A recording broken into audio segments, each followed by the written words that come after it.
Hi, this is Stephanie Miller from The Stephanie Miller Show. Please enjoy this exclusive clip from my show on Political Voices Network. So, as a terrorism expert, let's talk about shots were fired at Vice President Kamala Harris's campaign office in Arizona overnight. There was damage from the gunfire. Thank God nobody was hurt. But I mean, you know, in your book, They Want to Kill Americans, you warn about, you know, as the more heated this gets and the closer we get to the election, this is a real concern, isn't it?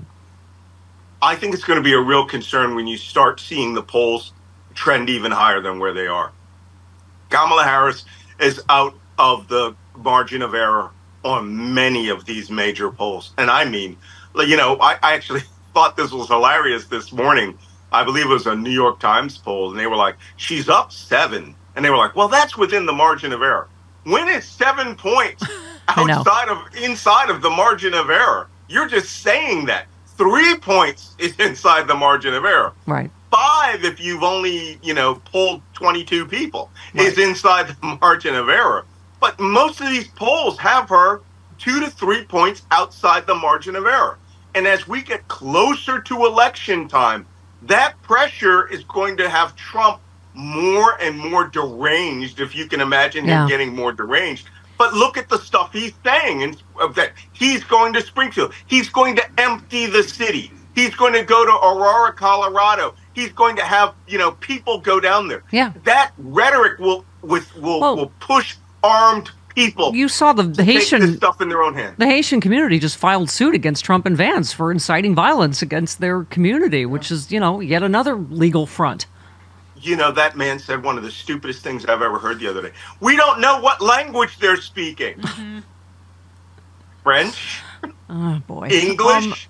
I mean, Jesus. The problem is it's not just Trump. It's his big mouth, it's Vance's mouth, pushing people with weapons to reflect their frustration through the discharge of firearms. Yeah. That's what we're really worried about. Yeah. And how chilling the rally was when they all started chanting, "Send them back." And these are legal migrants that we invited here on work visas. This is the untouched story of news media today. If there's any one thing you should all be tweeting and hashtagging about, it's what happens when you start rounding up 20 million people, not migrants, 20 million people in the United States. Yeah. When you go to Walmart and they start searching all of you for your cars and demanding your ID cards, are you all willing to put up with that? A lot of people will not let their wives and children be taken away and forced into camps. What did Trump call them? Beautiful wives, beautiful children, and put them into concentration camps. He's promising that, and his audience chanted that, right? Yeah. To take them all away. They're not talking deportation, okay? They are talking roundups, concentration camps, which is going to sweep up all of you. And guess what? If Trump wins, according to the Supreme Court, your rights mean nothing. Yeah. The Constitution will become what he has decided it will be. I wrote a book about this where I called it a constitutional autocracy. Yep. That's where the Constitution will be for his allies and not for you. Yeah, I will be in the Electric Lesbian Zoo.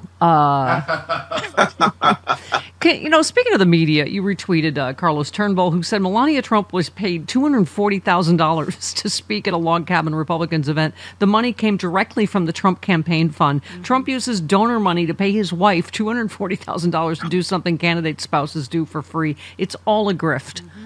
I mean, there's another story today about all the money, what's his name? Jared Kushner got from Saudi Arabia. Yeah. The whole thing's a grift. Always. It is. Right? Yeah. Let me just, one last story I wanted to get your take as again, terrorism expert. So Trump immediately leaped to attack prosecutors trying to charge his would-be assassin, this latest one, on the basis that they hadn't brought charges of attempted assassination. Yesterday, prosecutors did just that. Mm-hmm. Trump accused them of deliberately lowballing the charges for political reasons. Joyce Vance said, in reality, prosecutors were preparing an indictment for assassination all along, filed immediately lesser charges so they could keep him behind bars as they prepared the main case. The strategy was proven correct when assassination charges were officially revealed Tuesday. In another twist, the case was assigned to Aileen Cannon. So this means the guy will probably get the death penalty. Probably, yeah. But I just wanted to get your take. We were saying, with Florida's insane gun laws, initially we were all like, what can they charge him with? Right? He never took a shot. He didn't even have Trump in his line of sight. I mean, I guess in theory, you could make an argument for open carry. Right. These guys are allowed to open carry long rifles and handguns.